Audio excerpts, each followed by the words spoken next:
నమస్తే. ఈ మధ్యకాలంలో జరుగుతున్నటువంటి పరిణామాలను మనం కాస్త లోతుగా, నిశితంగా పరిశీలిస్తే ఆంధ్రప్రదేశ్ రాజకీయాల్లో ఏదో ఒక పెద్ద మార్పు జరగబోతుంది అనేటువంటి సందేహం కలుగుతూ ఉంది. ఈ పరిణామాలు ఏంటి అని ఒక్కొక్కటిగా మనం పరిశీలిద్దాం.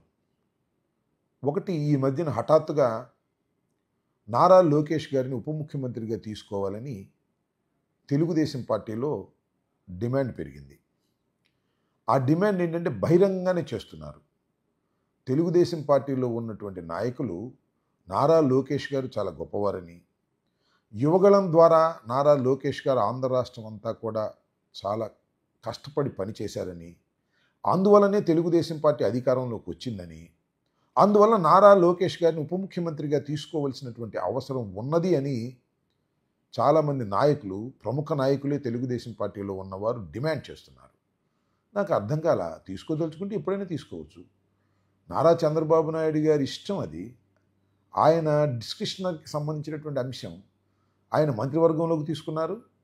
అసలు శాసనసభ్యుడు కాకుండానే మంత్రివర్గంలోకి తీసుకునేటటువంటి స్వేచ్ఛ ఆయన ఇంతకుముందు ఆ స్వేచ్ఛను ఉపయోగించారు. అయితే ఇవాళ ఎందుకు ఈ డిమాండ్ రావాలి? డిమాండ్ లేకుండానే చేసుకోవచ్చు కదా అంటే, ఈ డిమాండ్ ప్రారంభమైంది ఆయన కుటుంబంలో. ఏంటంటే ఆయన కుటుంబంలో ప్రారంభమైంది, ఆయన అసలు ముఖ్యమంత్రిగా చేయాలనేది ఆయన కుటుంబ సభ్యుల అభిప్రాయం. ఎందుకంటే చంద్రబాబు నాయుడు గారు వృద్ధులైపోయారు. ఆయన 74 సంవత్సరాల వృద్ధులు కాబట్టి ఎక్కువ కాలం ఆయన రాజకీయాల్లో ఉండటం కంటే ఆయన వారసుడిగా ఆయన కుమారుడైనటువంటి లోకేష్ గారిని ముఖ్యమంత్రిగా ఇప్పుడే చేసేస్తే బాగుంటుందని ఒక అభిప్రాయం కూడా ఉంది. కానీ ఆయన ఇప్పుడే ముఖ్యమంత్రిగా ఆయన చేస్తే కూటమిలో చాలా విభేదాలు వచ్చి కూటమి కూలిపోతుందని భయపడుతున్నారు. అయినా ఉప ముఖ్యమంత్రిగా చేర్చుకోవాలనేటువంటి డిమాండ్ బయలుదేరింది. ఈ డిమాండ్ని పక్కన పెడదాం. ఒక అంశం ఏంటంటే, ఉప ముఖ్యమంత్రిగా నారా లోకేష్ గారిని చేర్చుకోవాలి అంటే పవన్ కళ్యాణ్ గారి స్థానంలో ఆయన కూడా అదే స్థానాన్ని ఇవ్వాలి అనేటువంటి ఒక డిమాండ్ తెలుగుదేశంలో వచ్చింది. రెండో అంశం, కొన్ని రోజుల క్రితం మనం చూసినట్లయితే రాజ్యసభ సభ్యుల్ని ఎన్నుకునేటప్పుడు మన నాగబాబు గారిని రాజ్యసభ సభ్యులుగా చేస్తారని అందరూ ఊహిస్తే, నాగబాబు గారిని రాజ్యసభ సభ్యులుగా కాకుండా ఆయన్ని రాష్ట్ర మంత్రివర్గంలోకి తీసుకుంటాము అని ఒక లిఖితపూర్వకమైనటువంటి ప్రకటన నారా చంద్రబాబు నాయుడు గారు చేశారు. సరే, చేయగానే నెక్స్ట్ ఏదో మంత్రివర్గ విస్తరణ ఉంటుంది, ఎలాగూ ఒక సభ్యులు ఖాళీగా ఉన్నారు కాబట్టి నాగబాబు గారిని మంత్రివర్గంలోకి తీసుకుంటారని, తీసుకోవడంతో పాటు శాఖను కూడా ఫలాన్ని కేటాయించబోతున్నారని చాలా విపరీతమైన ప్రచారం జరిగింది.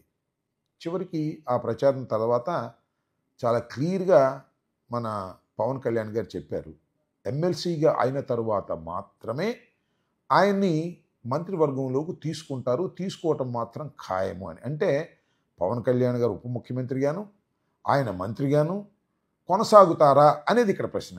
అంటే ఆయన మంత్రివర్గంలోకి తీసుకొని నారా లోకేష్ గారిని ఉప ముఖ్యమంత్రిగా చేసి పవన్ కళ్యాణ్ గారిని కేంద్ర క్యాబినెట్లోకి తీసుకుంటారనేటువంటి ప్రచారం కూడా ఒకటి విస్తృతంగా సాగుతూ ఉన్నది. కొంతమంది ఏమంటారంటే, లేదండి, పవన్ కళ్యాణ్ గారు రాష్ట్ర రాజకీయాల్లోనే ఉంటారు, పవన్ కళ్యాణ్ గారు అన్నగారైనటువంటి చిరంజీవి గారిని కేంద్ర మంత్రివర్గంలోకి తీసుకుంటారు అనేటువంటి మాట కూడా ఇవాళ మనకి వినిపిస్తూ ఉంది. ఎందుకంటే మొన్న సంక్రాంతి సందర్భంగా కిషన్ రెడ్డి గారి ఇంటికాడ సంక్రాంతి సంబరాలు జరిగితే ప్రధానమంత్రి గారితో పాటు మన చిరంజీవి గారు కూడా వెళ్ళి పాల్గొవటం వలన ఈ ప్రచారాన్ని కొద్దిగా బలం పుంజుకుంది. అయితే నేనైతే అనుకుంటున్నాను, చిరంజీవి గారు మళ్ళీ తిరిగి రాజకీయాల్లోకి వస్తారని మాత్రం నేను భావించడం లేదు. అయితే మరి పవన్ కళ్యాణ్ గారు కేంద్ర రాజకీయాల్లోకి వెళ్తారా? ఇది ఒక ప్రశ్న. మొత్తంగా చూస్తే ఏమనిపిస్తుంది, ఇవాళ పవన్ కళ్యాణ్ గారి సోదరుడైనటువంటి నాగబాబు గారు క్యాబినెట్లోకి రావటం, 2 బెర్తులు ఒకే కుటుంబానికి ఇవ్వటం, అలాగే చంద్రబాబు నాయుడు గారు అదేవిధంగా నారా లోకేష్ గారు కూడా మంత్రివర్గంలో ఉండటం, ఇది సాధ్యపడుతుందా అనే అంశాలను ఇక్కడ మనం పరిశీలించవలసినటువంటి అవసరం ఉంటుంది. నారా లోకేష్ గారు అయితే తప్పనిసరిగా మంత్రివర్గంలో ఉన్నారు కాబట్టి ఉప ముఖ్యమంత్రి just it is a promotion. పైగా ఉప ముఖ్యమంత్రికి పెద్ద విలువేమీ లేదనే మాట నేను చెప్పినటువంటి మాట కాదు. ఇది రాధాకృష్ణ గారు ఆంధ్రజ్యోతి అధిపతులు వారే చాలా స్పష్టంగా చెప్పారు, రాజ్యాంగపరమైన పదవి కాదు అని. నిజంగా కూడా అది రాజ్యాంగ పరమైన పదవి కాదు. మేము వైఎస్ఆర్ కాంగ్రెస్ పార్టీ అధికారంలో ఉన్నప్పుడు 5గురు ఉప ముఖ్యమంత్రులు ఉన్నారు. కాకపోతే 2 ఉప ముఖ్యమంత్రులు ఉంటే తప్పేమిటి అనేటువంటి వాదన కూడా వినిపిస్తుంది. కానీ ఇక్కడ గమనించాల్సింది ఏంటంటే, నారా లోకేష్ గారు కూడా ఉప ముఖ్యమంత్రిగా తీసుకుంటే, నారా లోకేష్ గారికి, పవన్ కళ్యాణ్ గారికి పెద్ద తేడా ఏమీ లేదు. ఇద్దరూ సమానం అనే భావనని జనసేన కార్యకర్తలు ఎంతవరకు భరిస్తారనేది ఇక్కడ ప్రశ్నగా మిగులుతుంది. మొన్న మేము చూసాం, మీరు కూడా చూశారు. మన ప్రధానమంత్రి గారు విశాఖపట్నం వచ్చినప్పుడు వెనకాల బ్యానర్లో చంద్రబాబు నాయుడు గారు, మరొక పక్కన ఉప ముఖ్యమంత్రి గారు, ఈ పక్కన మళ్ళా నారా లోకేష్ గారు ఉన్నారు, మధ్యనేమో మన ప్రధానమంత్రి గారు. అంటే నారా లోకేష్ గారికి పవన్ కళ్యాణ్ గారికి ఇచ్చినంత ప్రాధాన్యత మరి బ్యానర్లు ఇస్తున్నటువంటి అంశం మనం చూసినప్పుడు, నారా లోకేష్ కాబోయే ముఖ్యమంత్రి అని ఒక వాదన, కాబోయే ఉప ముఖ్యమంత్రిని ఒక వాదన వినిపిస్తున్నాయి. మొత్తంగా ఈ పరిణామాలన్నింటినీ మనం గమనించినట్లయితే ఏదో ఒక మార్పు ఈ రాష్ట్రంలో జరగబోతుంది అని. ఏం మార్పు అది? కేంద్రంలోకి పవన్ కళ్యాణ్ తీసుకుంటారా? కేంద్రంలోకి చిరంజీవి గారిని తీసుకుంటారా? నాగబాబు గారిని ఇక్కడ తీసుకుని పవన్ కళ్యాణ్ గారు కూడా ఇక్కడ కొనసాగుతారా? ఇవన్నీ చాలా ప్రశ్నలు.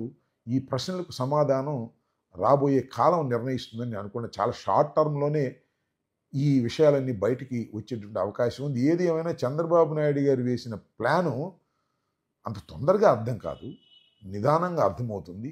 ఏది ఏమైనా ఒకటి మాత్రం సత్యం, ఈ రాష్ట్రంలో ఏదో ఒక పెద్ద మార్పు జరగబోతుంది. ఆ మార్పు లోకేష్ గారికి అనుకూలంగా జరగబోతుంది. లోకేష్ గారు భావి నాయకుడుగా తీర్చిదిద్దేటటువంటి కార్యక్రమం చేస్తున్నారు. అవసరమైతే లోకేష్ గారిని ఈ టైంలోనే, ఈ టర్మ్లోనే ముఖ్యమంత్రిగా చేయాలని అనుకుంటున్నారు వారి కుటుంబ సభ్యులు. కానీ ఇప్పుడు ముఖ్యమంత్రిగా ఆయన్ని చేస్తే పవన్ కళ్యాణ్ గారు ఉప ముఖ్యమంత్రిగా ఉండటం అనేది హాస్యాస్పదంగా ఉంటుంది. జనసేన కార్యకర్తలు దాన్ని అంగీకరించరు, ముఖ్యంగా కాపులు అసలు అంగీకరించరు. కాబట్టి కొద్దిగా తిరకాసులో పడి ఈ వ్యవహారం అంతా నలుపుతా ఉన్నారు. చివరకు ఏ రూపం తీసుకుంటుందో రాబోయే కాలంలో మనం చూద్దామని నేను భావిస్తున్నాను. చాలా పెద్ద తెలివితేటలతో చంద్రబాబు నాయుడు గారు ఆడుతున్నటువంటి ఈ నాటకంలో ఖచ్చితంగా చంద్రబాబు నాయుడు గారు విజయవంతం అవుతారని మాత్రం నేను అనుకోవడం లేదు. తప్పనిసరిగా చంద్రబాబు నాయుడు గారు ఫెయిల్ అవుతారు. కొడుకు కోసం చివరికి రాష్ట్రాన్ని బలి చేసేటటువంటి పరిస్థితికి చంద్రబాబు నాయుడు గారు వెళ్ళబోతున్నారని నేను ఈ సందర్భంగా భావిస్తున్నాను. రాబోయే కాలంలో అన్ని వాస్తవాలు తెలుస్తాయి. దీన్ని గుర్తుపెట్టుకోమని మీ అందరికీ కూడా నేను సవినయంగా మనవి చేస్తున్నాను. ధన్యవాదాలు.